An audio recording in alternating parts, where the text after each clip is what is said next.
All right, well, welcome everybody to Maximize Your Time for Fun and Profit. It's kind of a cheesy title.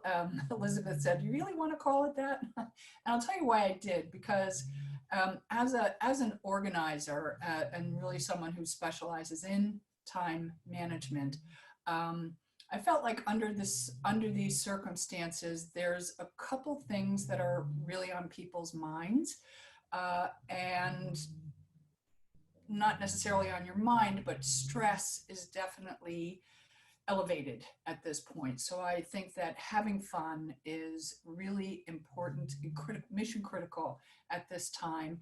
And the other area that people are thinking about is generating revenue or sustaining revenue. And if you're employed, being productive without necessarily the structures and guardrails of an office environment. So I think that these are two really relevant topics for zeroing in on.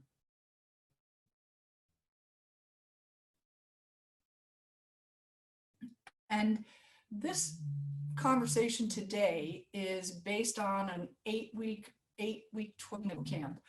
So condensing it all down and narrowing the scope, I probably am still too ambitious, and I might rush through a couple of things just to really get the broad brush available for everyone. And there's more where this came from. I'm going to give you a ton of ways to be in touch with me for other free programs and educational experiences and fun experiences.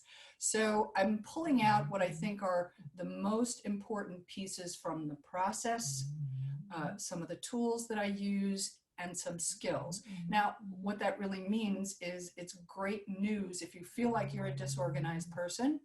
There is a process, there are tools, and being organized is a set of skills that you can learn, just like everything else, really through practice. So that said, let's talk about fun. Now, what I mean by fun is generally, obviously, things that make you smile, but also things that are energizing or grounding or, that really give you pleasure. Because one of the main things we want to do right now is do whatever we can to replace the cortisol and the adrenaline that's raging through our systems, because that is a huge component of the fight or flight syndrome. And what happens is it's taking away the energy and the capacity of thinking. So people are getting a little bit more confused or a little more immobilized by choices. So I think it's a great idea right now to be thinking about fun stuff to do. So we're going to start, and this is get your pen and paper ready. I'm asking you to make a list right now of 14 things that you can do for fun. And they could be things you do once. They could be things you want to add as a daily ritual. I'm going to let you get started on that. We're going to use it a little bit later. So start to make your list, 14 things. I'm kind of thinking of it as a 2-week plan, so that you've got something either new or, some people have to really resuscitate leisure activities, hobbies, things that make you happy. Because we're such hard workers and driven. So the leisure and community, that kind of stuff will often get kicked to the curb by a busy entrepreneur. So make your list of 14 things. And I just made a list of my own that I'll run through quickly. Music, make a great playlist that really rejuvenates you, dance along to it, sing along to it. I know I'm really cooking with gas when I'm singing to the cats. I know that I got a good day coming. Nature, if you can't get out to nature, go to YouTube, watch some live eagles hatching babies. It's great stuff. Meditation, this is in a different color because I consider it to be part of a self-care category, but it's really also useful for calming, restoring endorphins, serotonin, dopamine. Those are the kind of activities that you want to get at least a dose of every single day. Sleep, you might not put it in the fun category, but you're not much fun when you're not rested. When you're rested and refreshed, it is so much easier to be peaceful and be productive. Painting, grab the oil paints, the pastels, dust off the Spanish book or the whatever those online courses are.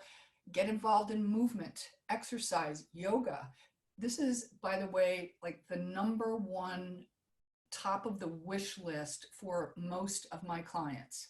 Everybody wishes they could have some time to do that exercise or take that yoga class. And there's tons of this available online.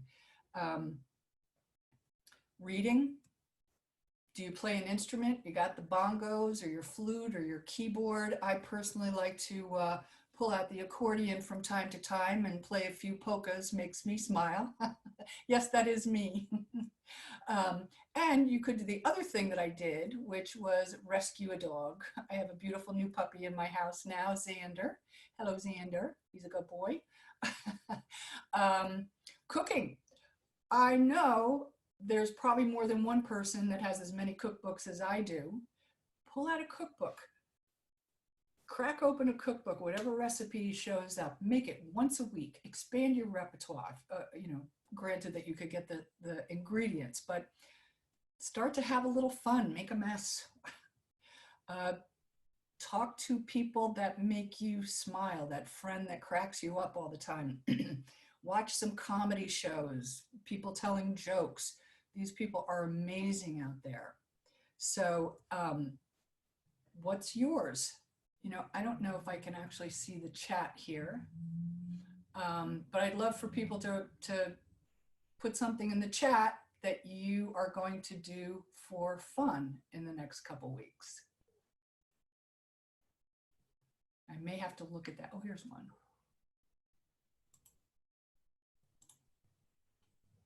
Reading. Yep. Yeah, excellent. So I hope you all are making your list. Now let's talk about profit. And again, if you are employed and working from home, you might want to substitute productivity for profit, unless you're responsible for profit for your business. And this is activities that are either directly revenue generating or that are great building blocks for profitability, revenue generation. Part of my story is, you may remember 10 or 11 years ago, we had the big financial downturn and most of the country was laid off. And I was one of those people, and it was really I was an event manager at the time, and nobody was outsourcing that. So it was really a scary, vulnerable time. And that was when I launched, like many people as well, my business. But it didn't happen easily. And in fact, I wasn't quite sure what to do, even though in the process of thinking about what my skills and talents and strengths were, I remembered that my career actually began somewhere in the first or second grade. I learned to write and tell time, and I started creating 48-hour schedules of childcare and household maintenance for my entrepreneur parents. And then pretty much all my jobs, whether it was in the description or not, included, sort of had my stamp on them of restoring order from chaos and planning things and streamlining capacities and training people. So when I realized that, and I don't even think that being an organizer was a thing back in those days, but I said, yeah, I'm an organizer. So that's when I began my business.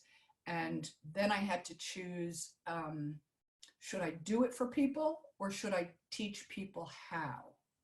So I selected the harder option, which is teaching people how, because it's one thing to be able to do something yourself, but to be able to articulate it and create a process and convey the information in a way that people can grasp it and learn it and do it as well as you is a whole other animal. So that's been a fascinating journey that, you know, I wouldn't have traded for anything.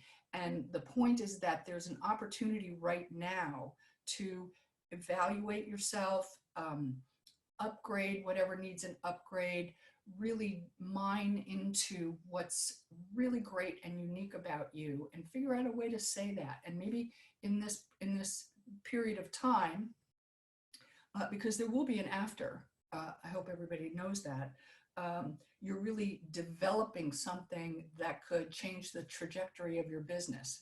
So I want you to make a list of 7 things, because often these types of things take a little bit longer, take a little bit more thought and time and dedication. So just a short list of 7 things. I've come up with a list myself.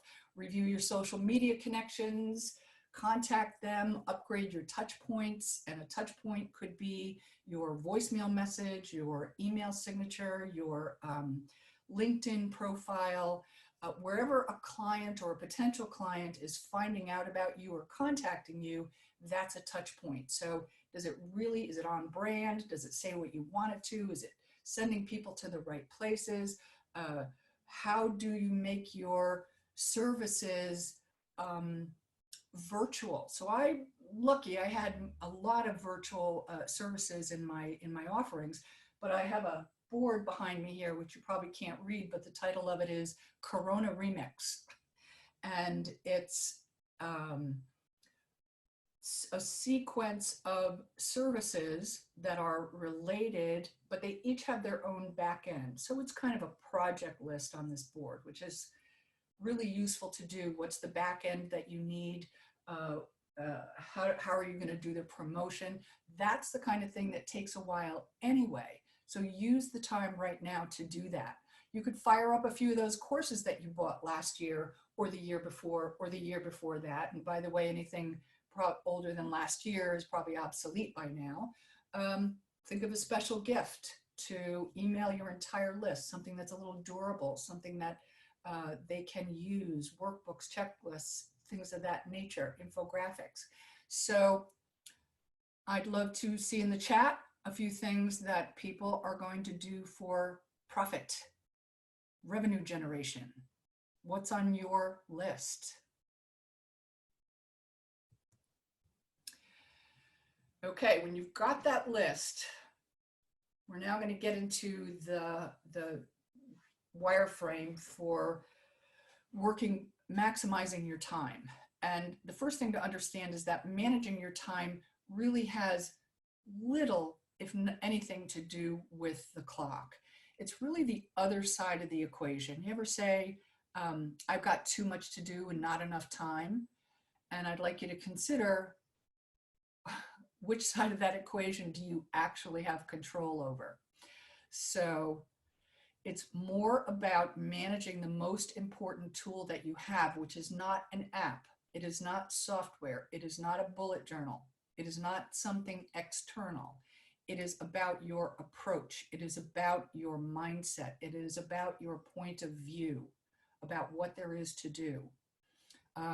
One of the main reasons that I went into the education aspect of this is I saw a lot of suffering, a lot of people who were chronically overbooking, trying to catch up, getting things done, having this notion of an ideal life and not living into it. And everything was a source of beating themselves up. And it just became an accepted way of being, you know, hopeless. It's never going to work out. This is just the way it is. I'm never going to catch up is another phrase that people use a lot. So there is a way to kind of, in the days of the hamster wheels, I would say, let's put a stick in it, okay? Let's stop the madness and start to alter the very foundation and point of view about what there is to do, which is the only side of the equation that you have control over. Your mind just wants to know, you know, it's like, set me to a task. Tell me what to do, when it can happen, and how I make that happen. So that's the 3 main pieces of getting things done. And how you think about what there is to do really matters. For many, many people, the to-do list is just a tangle, a web of accumulated tasks, undone, incomplete, backlog, half-started, unstarted, routines that you'd like to implement that you aren't doing. So many people are treating their to-do list like trying to fold an armload of socks. It doesn't really work well at all. And today we're going to take some ground in a way to group like items together. And I'll tell you why that's important in a moment. We want to go from a cacophony, because you're getting a lot done, but we want it to be a symphony, not a cacophony. We want to take that beautiful mind, that beautiful brain, all your capacities and strengths, and have it stop being a pinball machine where whatever gets the most dings wins, and have you create a point of view about what there is to do in a way that gives you control. In all the years I've been doing this, I've taken surveys, and the number one source of overwhelm, when people really think about what has them stressed, is just the sheer volume of the undone and incomplete. That backlog that, you know, comes through the culture, the era that we're in, the channels, the information, the demands, the opportunities. We accumulate information, send it to the warehouse, and it becomes something that is there to do, but it weighs on us. And it's one of those things that we use to beat ourselves up. So catching up is a really important feature of eliminating the overwhelm. I know, Kathleen, easier said than done. But here's the process. We get to work on untangling the to-do list. We need to sort, organize, group like items together. And by the way, if you get nothing else out of today, that will be a game changer. Grouping like items, similar items together in any capacity, whether it's paperwork, to-do lists, your schedule, keeping things together, projects, having a folder, etc. And to do this, I implement what I call the magic number model. And I don't call it that, it's actually a scientific term based on decades of research about the limits, the capacities of the human mind to remember, process, think about, hold, manage categories. And the discovery was that we're really good at being able to control, think about, and manage 7 things, 7 categories, plus or minus 2. So there's a range. Some people have a top out at about 5 things that they can really manage well. Some people can go up to 9 categories of activities. So the magic number is 7 plus or minus 2. My magic number model for creating a powerful, organizing, grouping like items together to-do list, like a baseline of the backlog, is what you see in front of you. It's these 6 categories. And it looks sort of simple, but I'm telling you, everything is in here. Your medical, your clubs, your pets, your money, your hobbies, all the things associated with business, everything falls inside this model. But your mind can look at this, and as you start to, it doesn't take a ton of practice, but you have to do a little bit of work to design the rest of it. But having these simple 6 or 7 categories puts you in charge. So here's a way in the program that I lead, these are the typical action categories for the domains. And I'm gonna, anybody who would like to receive a copy of this deck, and there's a few other things that I'm gonna show you that I can easily and happily give to you. you're welcome to it. You'll just let me know and I'll give you my contact information. But so that's the more elaborate method, but you can just take a legal pad and on one page for each, a well-being page, finances, business page, household, maybe business is 2 pages.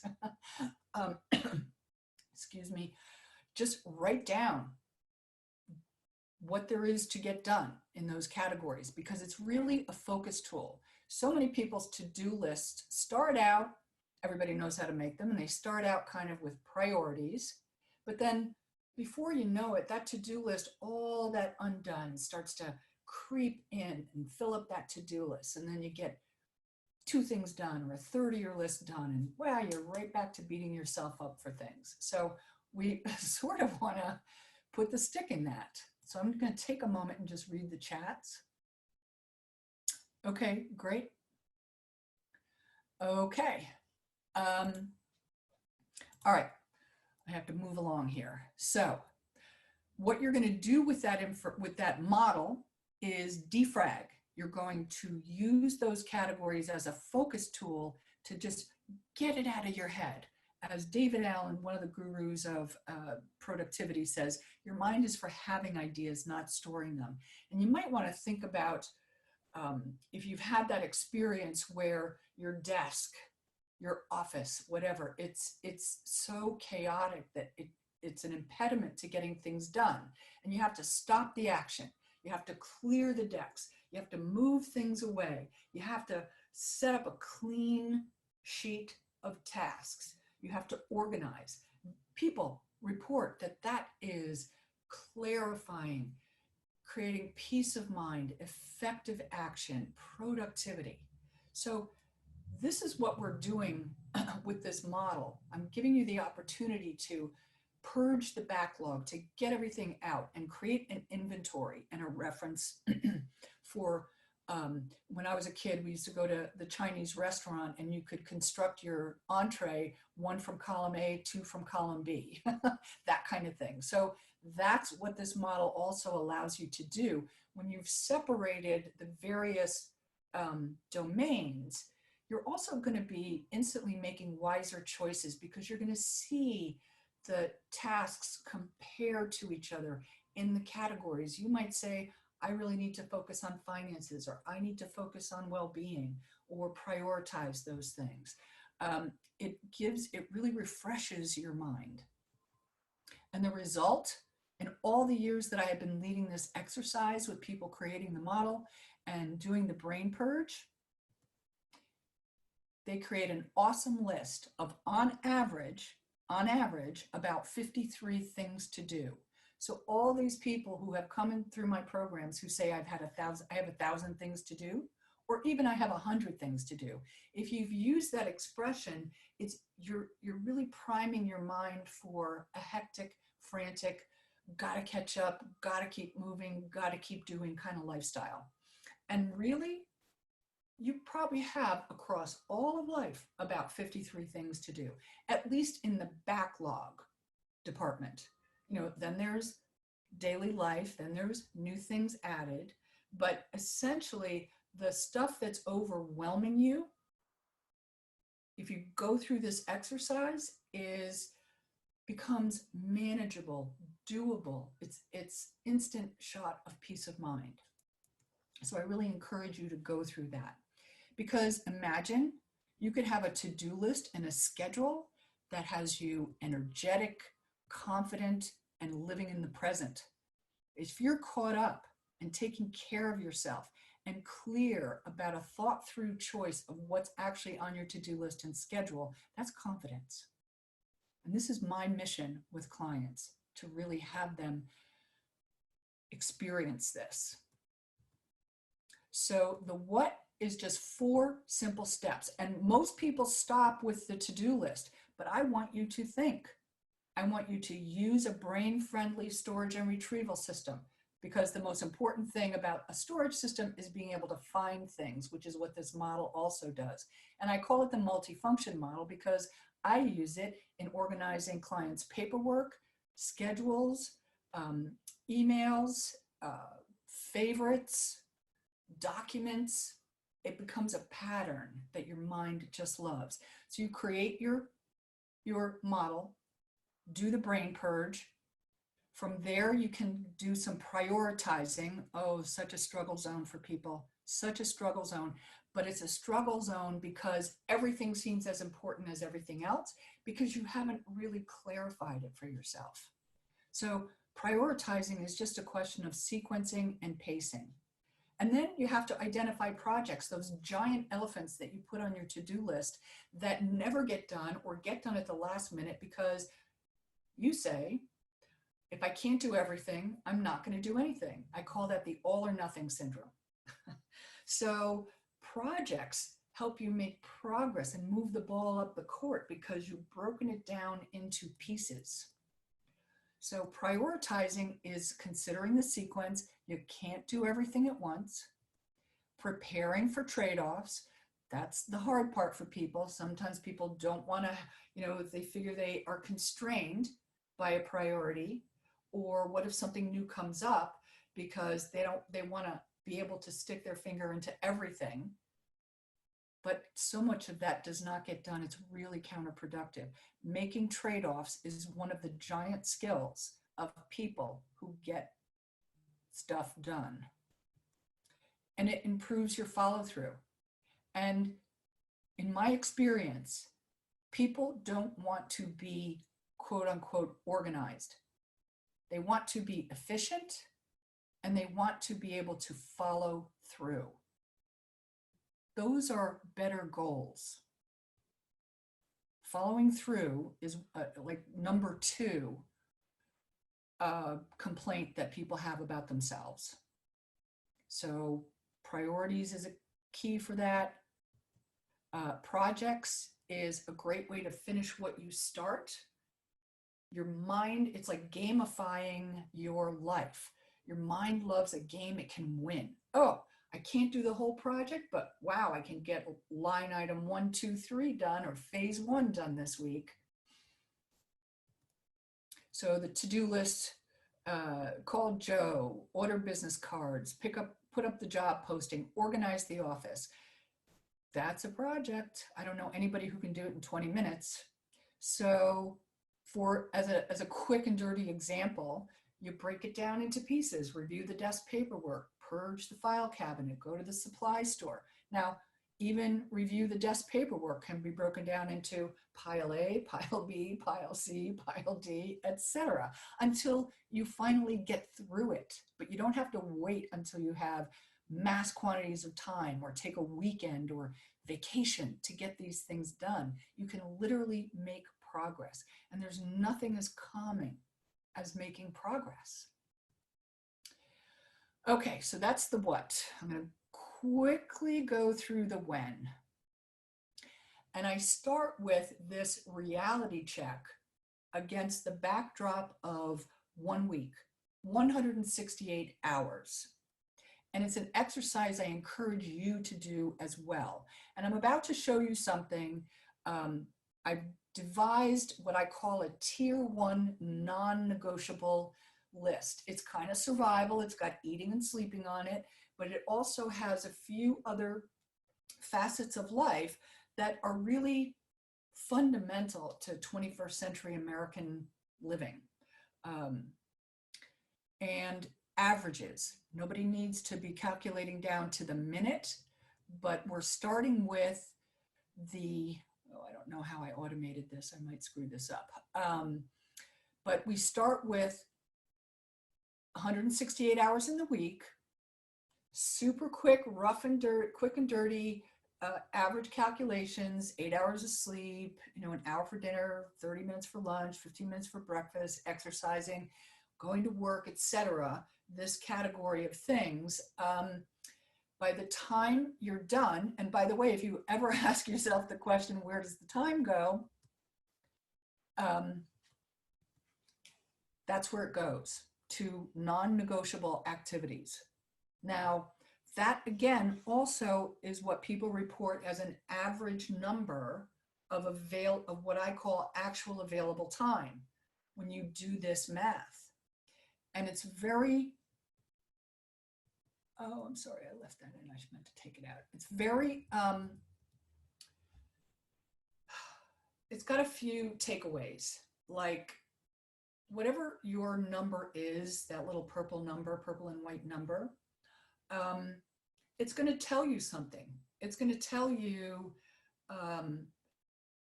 whether you need to put some more, put the brakes on adding new commitments. Maybe it will debunk your notion of I have no time. But it's an informative number to understand where, you know, if you want to use some extra time to catch up or do some additional projects, that's what you have. And this does not include everything. So there's pieces in tier 2 and R&R, and you know, there's things that will take that deduct from that 32 hours. But whatever that essential number is, be informed by it instead of wondering where the time went. Have respect for this beautiful thing called time and what you want to get accomplished. Okay, that's the slide I don't want. You could do the same thing for your business activities. What are the central maintenance components? What are the things that you keep saying you're going to get around to, and then somehow something happens and it bites you? Oh, if only I had kept those records, or if only I had, you know, kept up with the filing, or things of that nature. There's maintenance that you're avoiding, for one thing. The other piece is your marketing a match for your projections? So what are you spending time on in your business? And is it sufficient to meet your targets and goals? Fundamentally, stop trying to fit a size.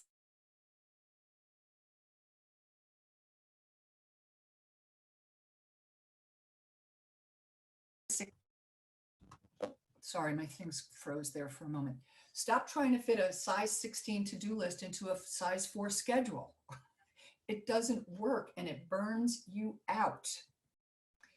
So this is there's what there is to do, and then there's when you can do it. So this is a snapshot. I do one of my tools is the rapid prototype of an ideal week. It's a way to sort of paint a snapshot. Those are two different things, but a way to create a snapshot of what you consider to be an ideal week. And it's a very informative part of the coaching process, because people are either over jamming or not clear about what's ideal. But when you do this, you prime your mind for a lifestyle to practice. You have placeholders, you're accounting for the moving parts, and you can put in routines and non-negotiables that are just, you know, carved in stone, soft boundaries. You can make the trade-offs based on how much time you actually have, because you're aware of it. So you can use it for being more specific and creating routines in your business. Tuesdays are for sales conversations. Fridays are for finance management and planning. Wednesdays are for writing. So you can set that up and then start practicing it. You're not going to be good at it to begin with. Just know that. But the only way that those kinds of routines that you crave become second nature is through repetition. Give yourself some latitude, but keep trying. So the placeholders, the soft boundaries, it means everything is taken into account. You can, if you need to make a few shifts, you can take something that's really important and reschedule it inside the week instead of just letting it drop out. You're being deliberate about it. The soft boundaries, I'll take a quick second to explain it. It's really about the practice of setting, you know, having your own time be valuable to you for a specific purpose, and negotiating. So instead of somebody saying, oh, how about coffee, or how about lunch, or how about a call, you say, no, I'm sorry, I'm writing. And if they absolutely can't, if that's the only time, then you can be flexible and move it around if necessary. But boundaries are important. Making trade-offs is important. And most importantly, letting your non-negotiables edge out the non-essentials. How is 2 sets of skills? Organizing, which we've covered today, grouping and prioritizing, and decision making. Your life is really given by your decisions. And making, staying focused, protecting your time is really important. Interruptions and distractions, whether caused by you or allowed by you, are the biggest time consumers in business life. Making trade-offs, having deliberate practice for getting those routines in place. Those are skills. So later has arrived. All those things you were going to get around to later. It's here, kind of rudely and unexpectedly here, but later has arrived. But so has opportunity. So I encourage you to prioritize energy and profit. And in fact, I give you permission to prioritize fun. Get caught up. Practice new routines. Kind of take this like you're learning to ride a bike again. And just get on every day and practice. So one of the things I do, because I also, I want to keep my house tidy, environment, and my visual, what's in my line of vision is very important to my productivity. You can create this to-do list which gives you some options. So I have fun, people, energy, money, hardwired appointments, and then catching up and projects. So you can create a list each day and you can kind of toggle between, okay, I'm going to take one from the fun column, then I'm going to have this appointment, and then I'm going to do a little catch up, and then I'm going to do the money thing. So it'll give your mind options, which it really, really likes. Fresh starts matter. To make progress, all one needs is the willingness to start again. And that's from Sam Harris, who does a fabulous, wonderful phone app for meditation. And I listened to that. That was session 2 over and over again, because we want to make progress. And we kind of forget that we're learning all the time anyway. And where we are effective and successful, we have always been willing to start again. So keep that in mind. Now, this is kind of a snazzy thing.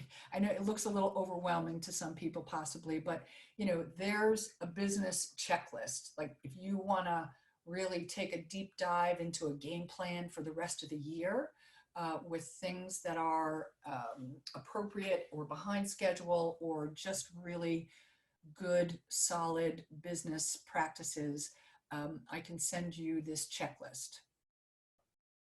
It's not designed to be definitive, but it's a way like sort of jog you to create your own list. I am about to launch a Facebook page called 53 Things to Do, and I'd love for you guys to be in touch with me, friend me on Facebook, and I will invite you to join the group. It's going to be a private group. And Kathleen at 5 out of 5, I'm going to be doing Facebook Lives. I'm going to be doing interviews with people who can really accelerate the energy component of our lives, writing some articles, great resources. I'm putting together a shorter term virtual intensive. I have group programs. So that's me. I wonder if I've got anything else. I don't. So that's it. A lot of stuff, I know, but there's more where this came from. So I'm going to stop my share